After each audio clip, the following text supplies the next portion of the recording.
আসসালামু আলাইকুম, কেমন আছেন সবাই? আজকে আমি রান্না করব বড়ের মাছের তরকারি। তো চলেন দেখেন কিভাবে আমি রান্না করি। সকল মশলা কষিয়ে নিয়ে মাছ দিয়ে দেব। মাছ দেওয়ার পর মাছ কষানোর পর দিয়ে দেব সবজিগুলো।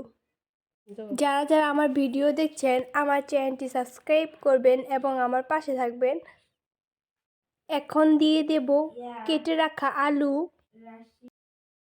আলুটা মশলার সাথে কিছুক্ষণ রান্না করার পর দিয়ে দেব সিম আর ঢেঁড়স দেওয়ার পর দিয়ে দেব পরিমাণ মতো পানি তরকারিটা রান্না করার জন্য। এখন দিয়ে দেব উপর দিয়ে কিছু টমেটো কুচি দিয়ে আরও ভালো করে কিছুক্ষণ রান্না করে নেব।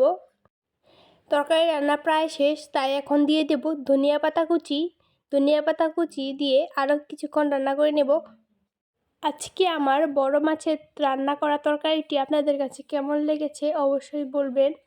আশা করি আপনাদের কাছে ভালো লেগেছে। আপনারা অবশ্যই এইভাবে বাসায় রান্না করবেন। আশা করি আপনাদের কাছেও ভালো লাগবে। ভিডিওটি দেখার জন্য সবাইকে ধন্যবাদ।